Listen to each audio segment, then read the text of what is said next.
sum it up, fear can be a misleading emotion. What appears frightening on the surface isn't always so when you draw closer. We're often scared of the things we're conditioned to be. People behind masks, dark, unknown places. Be careful, only the container and myself should be in the frame. On the face of it, the assignment wasn't all that complicated. Put together 1,500 words about the darknet.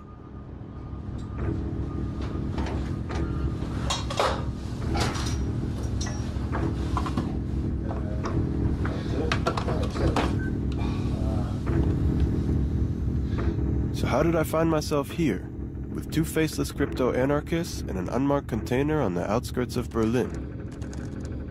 No, you're not filming my fingers. Never, ever. No? No. Okay. One of the things that I'm relatively interested in right now is to build a device that implements the secure voice communication standard of the US military, but make it available for everybody. So it would allow you to plug in a little device, encrypt your voice over normal telephone lines. Who would this chip help in the end? Terrorists flying under the radar? Or revolutionaries under dictatorial regimes? When I grew up, I read 1984. And it was like, in one way, he was a visionary, but in other ways, he was very optimistic because he couldn't foresee the technological developments we are having. So from a technology perspective, it's much worse already. And that leads to a society which is a total surveillance state. 1984. I was born in 1984. Yup, that's me right there. It was the year that Orwell had envisioned as the beginning of the end of our privacy. Now we can see you. A world in which Big Brother was constantly watching. But no one paid that too much mind. After all, it was the same year happy families were bringing the first Macintosh computer into their homes. Hello, I am Macintosh. A decade later, my generation would already be firmly planted in front of a screen. We installed the internet on our computer just a short time ago, and I haven't been able to get the kids off it ever since. Little by little, we became addicted to it. So I guess this is a story of how it changed our lives. It started with games, chats, email, even movies. Our tastes developed right alongside the internet. My first love, my second love, my third. ICQ, then Facebook, Google, Twitter. By the time I was all grown up, I'd spent so much time online, it never occurred to me that there could be another side of it to explore, the so-called deep web. In fact, I had no idea how to find it in the first place, so I started out like anyone would, with a Google search.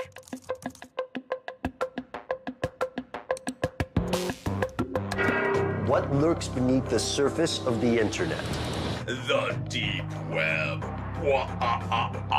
What is it exactly? Well, it's kind of a vague term because it's comprised of anything that's just not indexed by search engines. All right, unindexed. So Google wouldn't take me very far. If we want to compare the size, then one great analogy is that the surface internet, the stuff that's indexed by Google, that would be sort of like the tip of an iceberg. The tip of the iceberg. The majority of users can only access 1% of all the information the World Wide Web has to offer. The rest, deep beneath the surface, is known as the deep web. So the deep web is like an inaccessible data dump, filled by banks, governments, corporations. And then there's the invisible corner of it. There's the regular internet, and then there's something called the darknet, an underground system of anonymous websites that are untraceable. מה זה הדארקנט? אנחנו בעצם במשך הרבה מאוד שנים נמצאים במצב שכל מי שרוצה לעשות משהו בהסתר, לקנות סמים, לקנות סחורה גנובה. היה לו בעצם מאוד קשה היה לבצע את זה בעולם האמיתי. כי בעולם האמיתי אתה צריך לפגוש את המוכר, ואז אתה גם צריך לשלם לו באיזושהי צורה כסף. כשאנחנו מדברים היום על הדארקנט, בעצם אנחנו מדברים על זירת מסחר חדשה. שוק חדש, שבו פחות או יותר הזהות של הקונה, של המוכר, וגם הכסף בעצם מוסתרים, נקרא לזה מהרשויות, או מכל מי שרוצה לנטר היום פשע או כל דבר אחר. You can find ways to launder money, hire a hitman, get guns, The deep web is used by many to buy fake identities. Websites offer green cards, driver's licenses, and passports. Some use it for more sinister reasons, such as human trafficking or drug exportation. אוקיי, אתה רואה? זאת מערכת הפעלה של האקרים. לא Windows, לא שום דבר בסגנון הזה. מערכת הפעלה שהיא נבנתה מראש בשביל צרכים של האקינג. Tel Aviv is a hub for cybersecurity types, so it wasn't hard to find Denor Cohen, a white hat hacker who dabbled in the gray zones of the internet for the good guys. The first thing Denor showed me is how vulnerable and exposed anyone using the open net is. ראית? הנה הסיסמה של הרשת. מדהים, אה? עכשיו תחשוב שכל הסודות שלך, כל הסיסמאות בנק, הג'ימייל שלך, הפייסבוק שלך, השיחות הפרטיות שלך, הכל נחשף עם הקשת מילה קטנה ואנטר. Circling the block, Denor could enter into practically anyone's computer within a 100-meter range. And just as a hacker could intercept my information on the open net, so too the police could use similar tools to monitor crime. תראה, אם אנחנו עכשיו נתקשר על גבי הרשת הרגילה ונתאם עסקת סמים, יש מכשירים שמנטרים אוטומטית הרשת הזאת, אין בעיה של כוח אדם, לבוא להזמין אותך לחקירה מהירה. בדארקנט אין שום דבר שיכול לעצור בן אדם. עם מספיק זמן מלעשות כמעט הכל.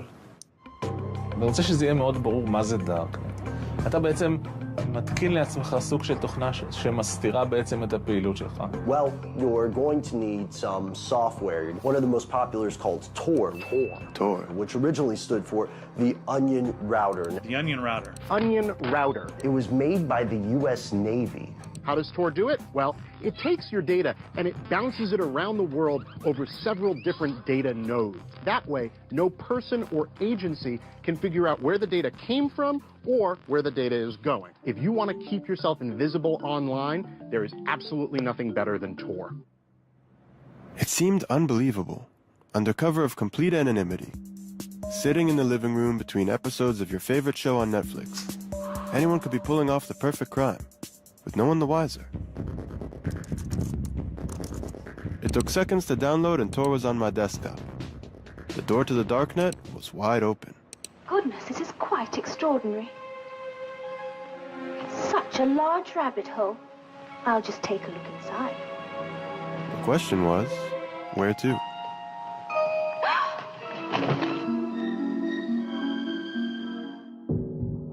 My first stop was the hidden wiki. It didn't look so different than a normal Wikipedia page. Only the content was a little more, well, I don't know. See for yourselves. Drugs. Lots of drugs. Weed, cocaine, heroin, crystal meth. כאשר אנונימיות זה דבר מאוד קשה להשגה, ומאוד מיוחד להשגה, תור זה הדבר הכי קרוב שתקבל, וזה המון. אם הייתי צריך לעשות משהו לא חוקי, הייתי עושה את דרך תור. And the list goes on.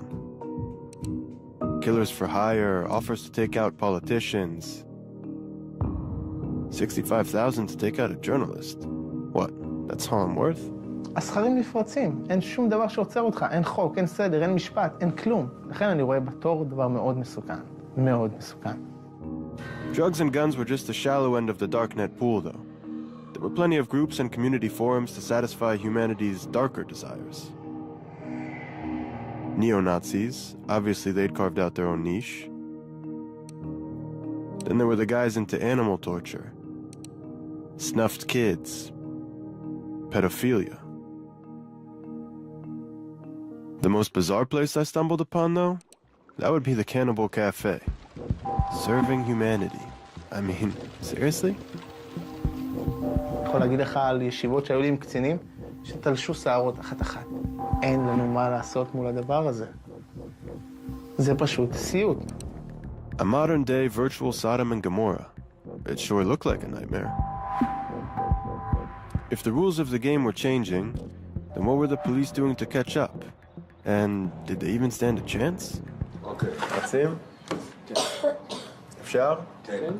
מעניין אותי לדעת איך, אם בכלל, הדארקנט שינה את מפת הפשע, מפת הפשיעה. הפשע שינה את פניו. היום אתה רואה יותר ויותר שהפשע עובר מהעולם הפיזי לעולם המקוון. ולמה?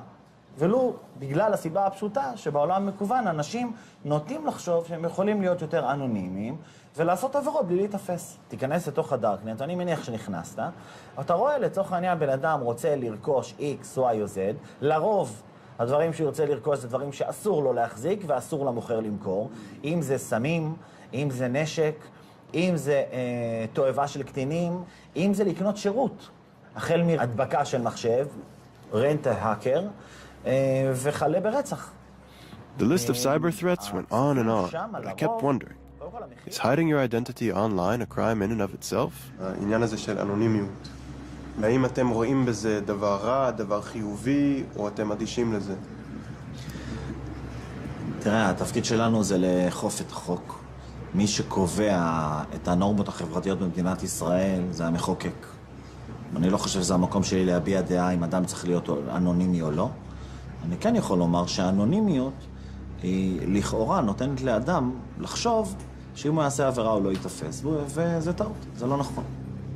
So was assuming that we could hide anything at all online just wishful thinking then? Could the police really find anyone and everyone hiding in the darknet? It took a considerable amount of digging and awkward questions before I found someone from the digital underworld who was willing to meet in person. Where could we meet in real life, though? Maybe I'd seen too many movies, but somehow an abandoned warehouse seemed appropriate. אני מאוד נורמטיבית, נכון? ואני מאוד כבר מבוגרת, וכבר יכולה להיות בגיל של סבתא, נכון? עכשיו, זה שזה אפל וכל מה שאומרים, פורנוגרפיה וסמים, בסך הכל זאת מדיה, זאת אומרת, זה שוק כמו כל שוק, שוק שחור אמנם. אבל זה בסך הכל אמצעי. זאת אומרת, אני רואה שזה דבר חיובי מאוד, אם אתה נאמן לעקרונות שלך. אותי לא תמצא משוטטת לא בפורנוגרפיה ולא לא בהימורים, כן, לא מעניינים. אבל אולי ברוצחים שכירים, כן.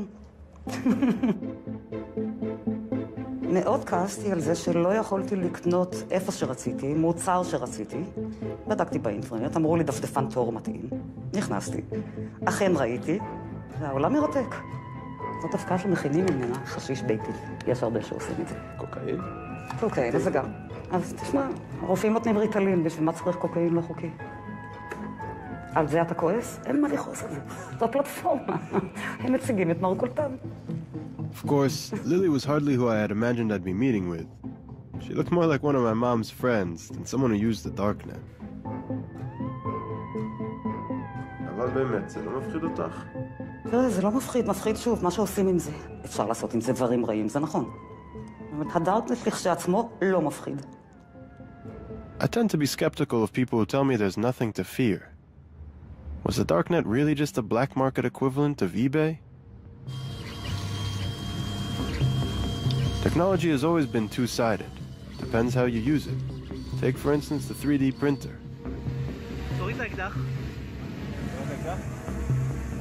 Rohit Zana had used one to print a 3D gun, whose model he downloaded from the darknet, and snuck it into a campus rally with one of Israel's biggest politicians. The funny thing about it, he said, everyone just stood around and watched. ההתפתחות הדרמטית העיקרית היא זו של ייצור מהיר וייצור אישי, מה שנקרא באנגלית Rapid Manufacturing. אם בעבר היינו מייצרים רק במפעלי ענק עם מכונות שהיו שוות מיליוני דולרים, הרי שהיום בעצם כל בן אדם יכול להחזיק מכשירים כאלו בבית שלו. מדפסת התמימד שאפשר להדפיס באמצעותה אקדח, יש את זה לאנשים בבית. אבל לא כל בן אדם יכול להדפיס אקדח ככה סתם. הוא צריך להוריד את התרשים מאיפשהו. ומאיפה המידע הזה מגיע? מהדארקנט. כל בן אדם שמוריד את האקדח יכול להסתכל עליו באופן וירטואלי במסך, יכול להחליט להעביר את הפין לפה, את המצרה לכאן, וליצור אקדח שקצת משופר. This is called the lower receiver. This doesn't have a serial number, and it doesn't require a background check. ואם הוא מגלה שהוא באמת עשה אקדח יותר טוב, מה הוא יעשה עכשיו? הוא יעלה אותו בחזרה לרשת. This is a ghost gun. מה שאנחנו רואים זו מגמה של דסקילינג, הפחתה במיומנות הנדרשת להשגת מטרה מסוימת. אתה רוצה לסנטז אצלך בבית חומרים כימיים שונים? אתה יכול להוריד את התרשים שמסביר למדפסת איזה חומרים לערבב ביחד כדי להביא לתגובה כימית וליצור מורפין, או ווליום, או מריחואנה, או אבק שריפה, או ציאניד. מתקן יעשה את זה בעצמו בבית. אבל אני רוצה לקחת אותך לכיוון השני. חברות תרופות מוציאות תרופות בעלות אסטרונומית, וחולים לא יכולים להרשות אותם לעצמם. אנשים שיש להם את היכולת, למשל, להעביר תרשימים של יצירת תרופות בבית, יתחילו לעשות את זה בעשור או שניים הקרובים. יקרה בדיוק מה שקרה עם האקדח המודפס. הם יתחילו לשפר תהליכים. כל בן אדם ישתתף במהפכה הגדולה הזאת של החלפת המידע, זיווג של רעיונות חדשים. הדארקנט יכולה להיות המקום שבו כל רעיון ישן יתערבב אחד עם השני, כמו שאמר מאט רידלי, בעצם הרעיונות יעשו סקס אחד עם השני, וילדו רעיונות חדשים ומופלאים. ההירתמות הזאת לא מתרחשת באוטוסטרדת המידע הרגילה, מכיוון שמאבקים הגדולים באמת תמיד דורשים הרס יצירתי. וכאן אתה רואה בעצם את החשיבות של הדארקנט, שמאפשר את הנתיב להעביר מידע, והמידע הזה יכול לעורר מהפכה. Revolutions brewing in secret. Wasn't that exactly the type of thing that those in power generally wanted to prevent? The darknet had already attracted the US government's attention. The FBI has effectively smashed the hornet's nest, and we are in the process of rounding up and charging the hornets. And the Pentagon had brought on a team to catalog illegal activity there, including these two, Alejandro and Amanda. In a sense, be hackers for hire. Our job is to sort of get around a lot of the hard stuff on the dark web and sort of bring it to light. So we could find the pedophiles, we can find the people that are hitmen for hire, all that kind of stuff. Yeah. Communicating this stuff with the Tor project and communicating some of this stuff to law enforcement. Because the creators of the Tor project don't want to facilitate child exploitation, right? Let's be very clear about that. Do you think that some things deserve to stay in the dark, or does everything need to be in the light? Yeah, that's a great question. I mean, on some level, I think anonymity is extremely important. I think there's certain things that, I mean, there's bad people out there. There's bad people that you want to, that users need anonymity from, and then there's bad people that are using the anonymity for the wrong purposes. I do think anonymity is important. I would not like to de-anonymize absolutely everything. But why? Why is anonymity important? It's all about, the principle of privacy. It's the principle of privacy. And for what purpose? Why do we need it? The classic example that the Tor project always kind of uses out there is oppressive regimes. Yeah, and this isn't a theoretical argument. You can look back through history, and whenever you have revolutionary progress, it always starts underground.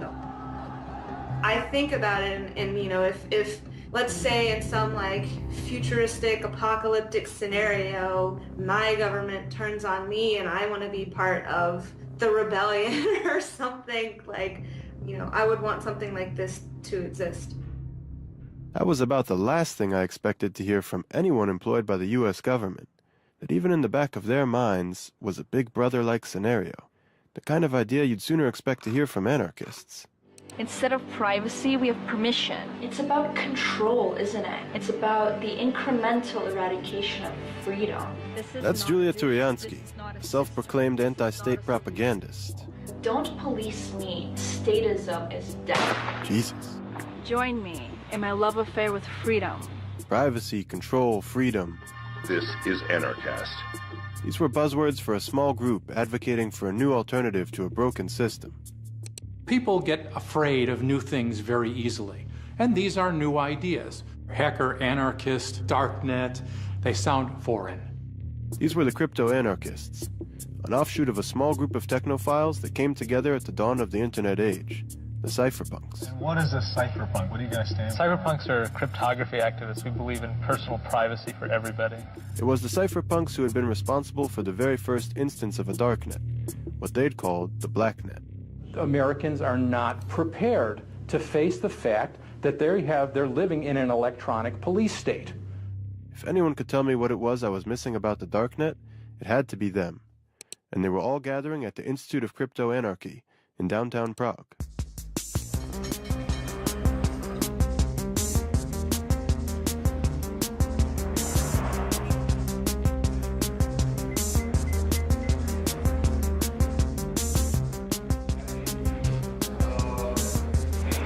Police represents tools and ways how to protect our freedoms against authoritative tendencies in political and social institutions.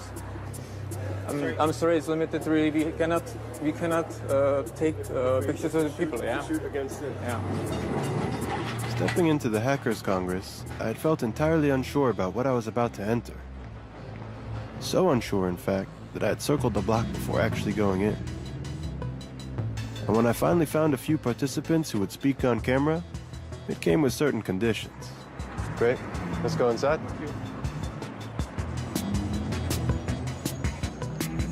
So when you're all set, you can have a seat. Thanks. So what's with the mask? What's with the gap? Well, I think it's very important that you keep your privacy today, and you have a lot of, facial recognition outside. We're living in a time and age where automatic computer algorithms are searching all media for faces. And I don't really want my face to be everywhere I am. If you want to meet me, if you want to see me, come and meet me in person. So I'm not the media guy. So how do you refer to yourself? How do you identify yourself? Well, in this context, call me smuggler. And what does your mom call you? Dad, I won't tell you. Ask my mom.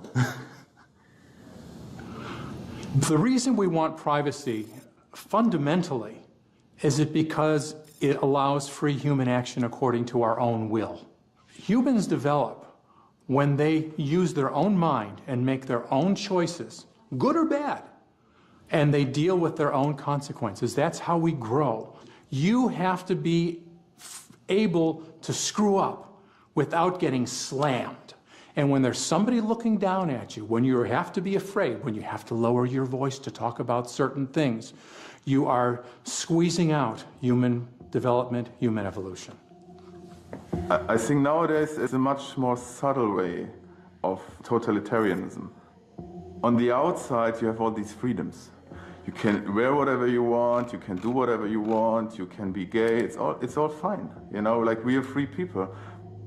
Earlier, totalitarian systems, it was much clearer to people that you're not free. And now it's like you're this happy consumer who can, watch all the movies on Netflix, but as soon as you really trying to push a little bit to change the system, you are being attacked. And all the other ones say, yeah, what's your problem? Just like me on Facebook. When we're sitting in front of the computer in our own homes, we're in the environment that we usually associate with privacy. But what we're actually doing is we're shouting things from the rooftops. Without protecting ourselves, we have just opened our private living space to the whole world. And that is why I say, be careful. What you're doing right there is something you wouldn't do if you would really understand what you're doing, because you're not doing it in any other way of your life. I've never been particularly privacy-minded. When I open an app on my phone, I'm not exactly thinking about where that data might end up. Facebook, Google, they're surveillance systems. Anytime you use a product that's free, somehow that company has to pay its employees. So that means you're not really the customer, you're not paying them, and that means you're the product. I'm not going to stop using Facebook, I'm not going to stop using Google until they start hunting people down and killing them. The idea that my generation would suddenly stop using social media seemed a little crazy, which is more or less how my friends saw it too. I mean, it is fucked up that you can't just say whatever you want I guess I've accepted the fact that I'm being tracked. I'm not doing anything illegal, not on the internet. If I have nothing to hide, why should I be afraid? I'm thinking if I have anything to hide. Your privacy is not violated in the moment that somebody takes your pictures and posts them online. Privacy is violated in the moment somebody is interested in your pictures and stores them. That is where the violation happens. Somebody grabbing your data and just storing it because he might want to use it. And it's this threat of a might that we are all subconsciously aware of. Everybody does something wrong. You know, maybe you cheat on your wife, or you were drunk at this party and you have this, ridiculous picture of you, and then they can use that information to either, enforce a law which they didn't enforce before, or they just, blackmail you in public.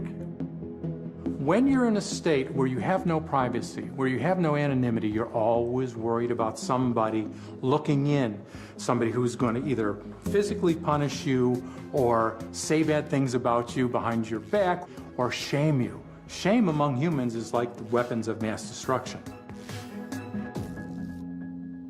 So what is it that we need to do to preserve our freedom? Start wearing masks? Throughout this 3D printed fashion show, I kept thinking about how paradoxical it is to believe we could only really be free in hiding, especially in the West, where we're so used to exposing everything. I had been in Cairo during the Arab Spring, at the same time that Shira Frankel was writing about the dramatic events there. Hey, Shira. Now she was writing for BuzzFeed about encryption technologies, like Tor. In the West, we have this idea that the dark web is dark and evil and all things nefarious, where in the rest of the world, it's not called the dark net and it's not thought of as this evil meeting ground. It's thought of as a place for them to exchange information in a free and safe way. I've met with LGBT activists in countries in Africa and in the Middle East who consider it one of their only remaining safe havens. And when I say to them that, in the US we call it the dark net, that's what our politicians call it, they laugh and they think that's an insane idea. And they go, but this is where we're safe. This is where we talk. This is where, I can be myself in a safe way. So there are large parts of the world where just being yourself online is enough to get you arrested. So for those people who know that they aren't safe online, that they aren't safe to just send emails or be part of Facebook groups, encrypted technologies could mean can be a lifesaver, actually. I could understand the need for the darknet while living under a dictatorial regime, but freedom is a fundamental part of democratic societies, isn't it? אנחנו נמצאים היום במפגש בין שתי צורות שלטון מתחרות. זו שבה האח הגדול הוא זה שמנהל את החיים לתושבי המדינה, ומהצד השני, שלטון ההמונים. השלטון מנסה להבטיח את ביטחון האזרחים ואת הביטחון שלו עצמו. כדי לעשות את זה, הוא חייב לעצור את האיום שטומנים לו הזאבים, הטרוריסטים, האנשים שרוצים להפוך את השלטון בכוח, ולפעמים גם האנשים שרוצים להפוך את השלטון לא בכוח. השאלה היא איך השלטון יכול לעצור את הטרוריסטים ואת הפושעים בלי לפגוע גם בחופש הדיבור. ולשאלה הזאת אין עדיין תשובה טובה. מה אתה עושה כשהחובה שלך היא להגן על המדינה, ואתה רואה שהאיום כל כך גדול, אתה נכנס להיסטריה, ואתה מתחיל לעקוב אחרי כל דבר וכל אחד. כי אם אפילו טרוריסט אחד עובר בין האחורים שברשת שלך, אתה יודע שהאיום שהוא טומן הוא כל כך גדול, שאתה לא יכול להרשות לעצמך את זה. One terrorist was enough to make us hysterical. 19 of them was enough to set the world on fire. Within months of 9/11, the U.S. Congress would pass the Patriot Act, and the NSA would begin the mass surveillance programs it had sought to enact for years. I take the threat of terrorism seriously, and I think we all do. It would be over a decade before Snowden revealed that the NSA hadn't just been tracking terrorists. They'd been following millions of innocent Americans as well.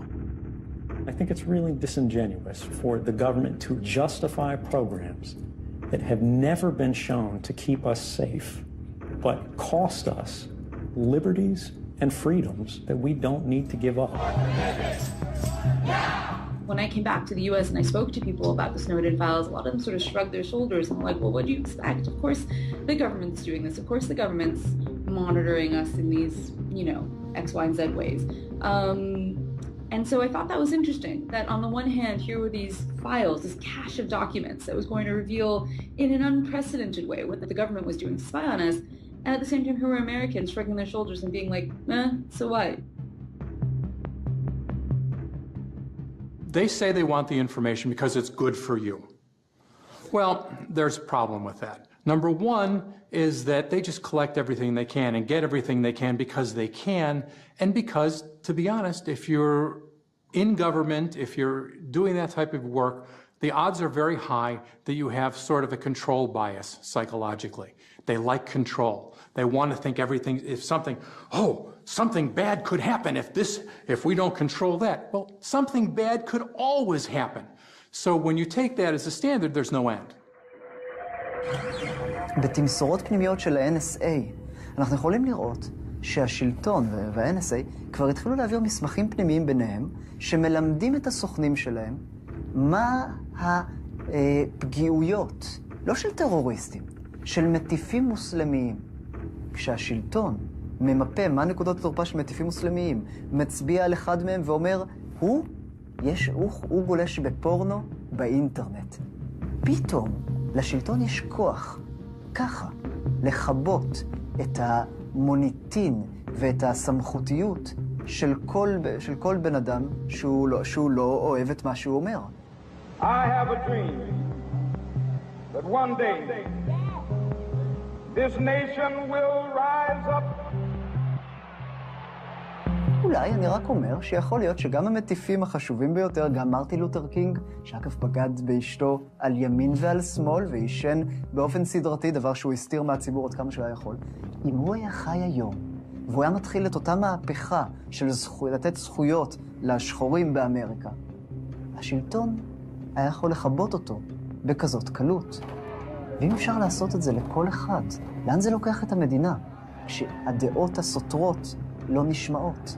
כשאין דמוקרטיה אמיתית שיכולה לגרום לשלטון לשנות כיוון ולפנות למקומות יותר בטוחים. זה מוביל אותנו למקומות רעים מאוד. If that was the case, then where would the next Martin Luther King be able to spread his message? For the crypto-anarchists gathered in Prague, the answer was clear, in places like the Darknet. Only for them, spreading the message was just step one. The next step was how to build systems that exist outside of government control altogether. Crypto-anarchists are anarchists who believe in using cryptography to create a free zone, a terra nova, a free territory with walls of cryptography around it, and they can converse with cryptography, they can use cryptographic currencies, they can create, to a very considerable extent, a separate realm in which they can live. How would this separate realm operate, though, if we're still completely dependent on the state? What the state provides is lots of bureaucracy, senseless work that I have to do every day, like to go to offices and to undergo all these taxes and so. But states also provide basic needs we have, like the safety, security, roads and everything, but all of these things can be provided privately by means of decentralized tools. So everything can be provided by global providers or provider from totally different country. The national borders are not making sense in this surrounding, because on deep web it totally doesn't matter where you join from. So then the alternative to the state and systems growing in the deep web was a call for revolution? With that thought in mind, I finally managed to catch up with Julia Turiansky, whose flashy YouTube clips had brought me to Prague. But you cry, prove anarchy works, and we say, welcome to anarchy, population everyone. Could it be that our anarchistic ideas sounded a little more grounded in person? I think people need guidance, people need governance in some degree, but the difference is That governance doesn't have to be forced upon people. As long as you can opt out and leave, then that's morally, it's morally in line with an anarchist philosophy. So yeah, I'm not naive. I don't think, I don't think there's going to be some grand collapse and we're going to have beautiful anarchy. I think it's about creating those little communities for yourself and finding locations where you are able to opt out, which are becoming more diverse and more dispersed and more available. One of the systems that the crypto-anarchist community was already using to opt out was Bitcoin, a cryptocurrency that allows you to conduct anonymous transactions online and has already gained an international following. Once you've got virtual currency, it's not too far of a leap to start creating virtual states. Yesterday there was a lecture about BitNation, which is a project that shows that the blockchain technology can be used for services that are usually provided only by governments and states. BitNation is creating a new world where thousands or millions of nations actually compete for customers by offering better services. It's a world where everyone can choose. BitNation is a nation, which means connecting people who share familiar, similar values, etc., together without a state, right? So I would call BitNation a stateless state. If you dissociate governance with territory, you don't need to fear for your own governance principles. Alongside the stateless state would come online crypto markets for everyday goods. Essentially the family-friendly version of what I'd already seen on the darknet. There will be decentralized, anonymous crypto markets that will be technically impossible to shut down these markets by the government. Financial and social system will collapse. Yeah. There is no rational approach how social system can survive, especially if you have so many old people and only few young, productive people. So I think the government social system will collapse. So this can be a good point to switch to something completely new. Government collapse, parallel systems to replace them. The crypto-anarchists traced it all back to the cypherpunks and what they'd written in 1988. You look at the cypherpunks and the things they were writing before the technology was there, and now the technology is here. I mean, how happy are they? Like, they were right. Reading their writings felt like reading some sort of sci-fi prophecy. Privacy is necessary for an open society in the electronic age. Everything that they said would happen almost 30 years ago was actually happening in the here and now. Bitcoin, building anonymous systems with electronic money. WikiLeaks, crypto-anarchy will allow national secrets to be traded freely. The darknet, systems which allow anonymous transactions to take place. Crypto markets, an anonymous computerized market will allow illicit and stolen materials to be traded. They even predicted the way that governments would respond to these developments. The state will try to slow the spread of this technology, citing national security concerns. Whenever somebody does something that protects the privacy of an individual, sooner or later, the government and the government media will take out one of those cards and say, this is bad because terrorist, or this is bad because drugs. Those things are actually bad. You know, yeah, it is bad to be a terrorist, but what the government really does there, or the opponents of privacy really do there, they play on our emotional piano. Okay, let's see. WikiLeaks, U.S. government. The United States strongly condemns the illegal disclosure of classified information. It threatens our national security. If this becomes a standard currency, it could radically and dramatically transform the role of central banks. A few years ago, we learned of an underground website called Silk Road. Our push for increased funding aimed at fighting cyber drug dealers. The Silk Road had been synonymous with the darknet. Until the U.S. government shut it down, it had been the largest market of its kind, moving $1.2 billion in product, mostly drugs. The biggest criminal trial in the history of the internet is over this morning. The mastermind of the Silk Road website was sentenced to life in prison without parole. For the crypto-anarchists I met in Prague, Ross Ulbricht wasn't some sort of drug kingpin. Instead, he was the most visible victim of the government's efforts to kill off the darknet crypto markets by making an example out of him.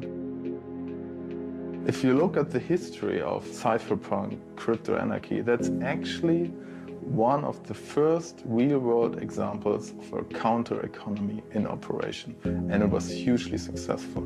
You had a darknet market, you had some form of anonymization, you had some form of digital anonymous currency, and it became very big very quickly. And that's basically where the explosive power of something like Silk Road lies, and I think that's why the state realized it is actually threatening.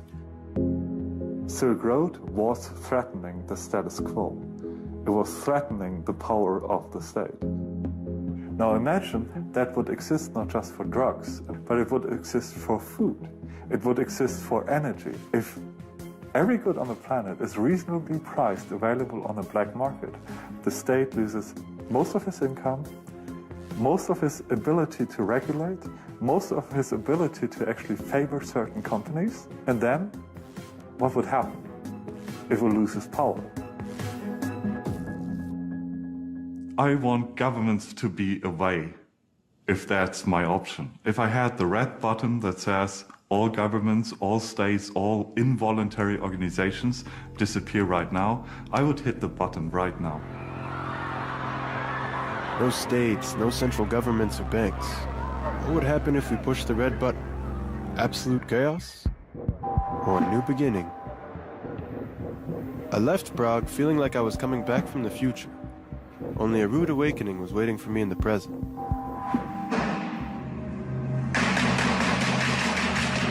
Two attacks in Paris, one in the US. Oh my gosh. Downed plane in Egypt. Didn't we need stronger protections against these guys, even if it meant sacrificing some privacy? You can't have 100% security and also then have 100% privacy and zero inconvenience. We're going to have to make some choices. I was just in Washington a couple months ago, and I was speaking to a lot of politicians, and this is just following the horrific attacks that happened in Paris and just before the attacks that happened in San Bernardino in California. And a lot of the politicians were saying, you know, the darknet's to blame, Tor's to blame, and crypto technologies are to blame. There had been that very week a lot of reports in the press about how the attackers that were involved in Paris had communicated with one another and with ISIS leadership back in Iraq and Syria through Tor. The dark web. The U.S. believes ISIS and others are now using the most covert part of the online world to recruit fighters, share intelligence, and potentially plan real-world attacks. And in the weeks that emerged, it turned out that not only had they not used encrypted technology, they'd been sending SMS messages to one another. I think that for politicians, oftentimes blaming things on the dark web is a really easy way to sort of wash their hands of an intelligence failure. Why say we missed an SMS call? SMS text message. Why say we missed a phone call when you can say, oh, no, this was on the dark web. We couldn't possibly have found this scary thing that was happening. It's a carte blanche to say we didn't miss anything. It's easy to scapegoat the darknet, to say that if it weren't there, our lives would be safer, more secure. But the darknet has always existed, in one form or another. תראה, אני אספר לך איך פגשתי את הדארקנט הראשון שלי. הייתי בן 4, וההורים שלי כל פעם שהם לא רצו שאני אבין משהו, הם עברו לדארקנט, ביידיש. היידיש היה הדארקנט שלהם. ובגיל 4 אני חי במקביל בשתי רשתות. ברשת הפתוחה, בעברית, וברשת היידיש, שאני קולט את הרגשות, קולט את המבטים, קולט את הרוגז או את מה שזה לא יהיה, אבל עבורי זה מוצפן. So then the darknet isn't just a place. It's the representation of a basic need we all have. Get ready to amazing revolutions in what is to be human. For Yanki Margalit, an evangelist for the movement Integrate Humans and Technology, we are going to program mankind. Our very way of thinking needed a reset. הדארקנט עבורי הוא מקום מאוד מאוד מעניין. מי שמתחזק את הדארקנט, מי שבונה את הדארקנט, האידיאליסטים שמחזיקים את הדארקנט, הם אנשים שהם מאמינים מאוד מאוד בכל ליבם בזכות לפרטיות, באפשרות לפרטיות. אני רק יודע שהמאבק שלנו היום לפרטיות הישנה הוא פתטי. הוא פתטי, כי מזמן הפסדנו אותו, צריך להגדיר את זה מחדש לגמרי. כשאתה מסתכל על השנים האחרונות, ואתה מסתכל טיפה גם לתוך העתיד, אתה רואה שהמין האנושי כולו משתנה.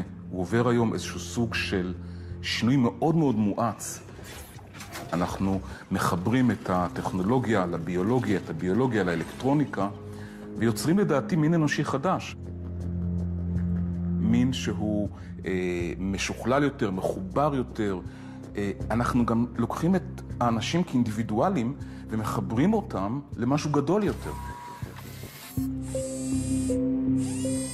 עבורי זה מזכיר מאוד את ההתחברות של התאים שיצרו את הבן אדם. הרי תחשוב על התאים שבונים אותך. טריליונים של תאים שבונים אותך, התאים האלה איבדו את הפרטיות שלהם, התאים האלה איבדו את האינדיבידואליות שלהם, אבל נוצר בן אדם בסופו של דבר. בתחושה שלי היום, אנחנו מרכיבים את המין האנושי כולו כתאים למשהו גדול יותר. וכשאתה בונה משהו גדול יותר, ושנבנה משהו גדול יותר, נושא הפרטיות הוא נושא מאוד מאוד מעניין. כי אתה יודע מי הם התאים הכי פרטיים, עם הכי הרבה פרטיות בגוף האדם. התאים הסרטניים. Is that it then? Privacy isn't just dead, it's cancerous? Maybe. With so many crazies running around, world order seems too fragile to entrust to the vision of the cypherpunks and crypto-anarchists, especially those unwilling to show their faces. No. I was ready to end my piece there, but then Smuggler came back out of the shadows. In a private IRC chat, he took a fairly big leap for a privacy extremist. He told me I should come for a visit.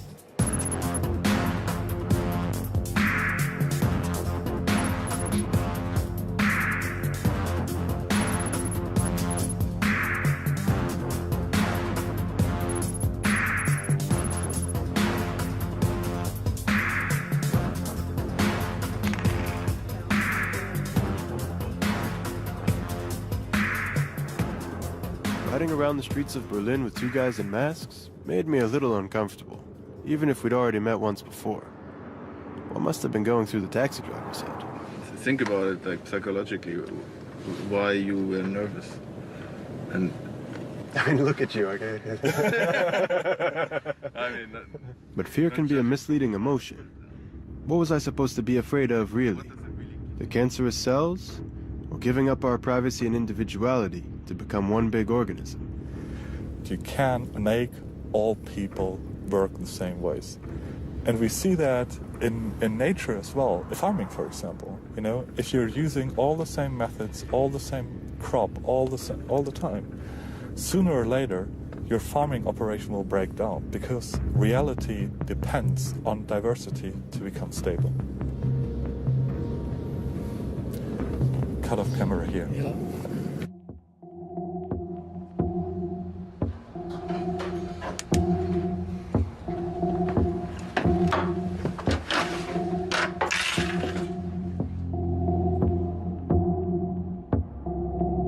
privacy is to ideas what evolution is to biology.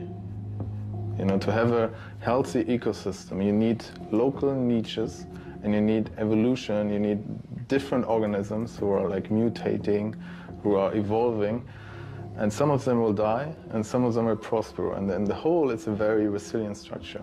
And the same for a healthy society. You need many different ideas and the good ones will actually survive. And if you think about this future of all humanity being one organism, going one direction, one bug kills the whole thing. Right. And it's game over. And that would be worse than our fears of nuclear war have ever been. I mean, imagine what we had with the Third Reich in Germany. Imagine just the Third Reich globally. No other countries stopping it. What the fuck, you know? For all our forward progress, all the benefits of our interconnected world, is history truly just bound to repeat itself? We're entering a future that our parents couldn't imagine. What will be the result of that is up to science fiction. Now, I don't want to live in a future where the control over everything, every bit of technology, every bit of information, how to build things, what to think, is so big that, you know, George Orwell is rotating in his grave, you know, because I don't think that such a future will be very sustainable. So then when is your work done? Never. Yeah, never. I mean, some people work for surveillance and we work to increase privacy. We will never get there. It's an ideal to strive for. Plus, even if we work for more privacy, it doesn't mean that anybody will stop working for surveillance. So as long as they're working for surveillance, we have a job to do. But some people would say, I don't know, maybe you're paranoid. I mean, you're not outright criminals, you don't sell drugs, you don't, I don't know. But I mean, there are many. I think the whole discussion, it's weird how the discussion got so reframed that we are actually the ones who have to do the defending. You know, why do you have curtains in your flat? Why do you lock your door? And there are many old historical incidents where people got killed because of data collected of them. Right. You know, that's what happened in the Third Reich. The thing that happened in the years before the Third Reich even existed is that a lot of nation states required registration of citizens. And one of the things that many states like the Netherlands, Belgium, France, Germany required was to write down your religion. The Nazis came in and took those registries to search them. Right. So when Germany invaded other countries, they would just have to go look there, up the register, look through the registers and right. kill the people with the wrong religion. Right. You know, they didn't know that might be a problem in 10 years. Most of them never believed it. One should realize that you cannot actually know what the future brings. You cannot even make up the shit that's happening on the world today, let alone in 5 years. Leaving the container, I turned my phone back on and found my way to the train via Google Maps. I pulled up Gmail to send off the article to my editor and wondered how I could sum it all up. Where did the rabbit hole lead me to? The darknet wasn't the great evil I'd been led to believe. If anything, it seemed it might be the only place left for us to escape the increasingly watchful eyes of Big Brother. A place where we could shed our old identities and begin to create new ones, even new worlds. A place where we could know real freedom. Only here I kept returning to Smuggler's words as I left the container, that most people don't want real freedom at all. They just want enough freedom to be comfortable.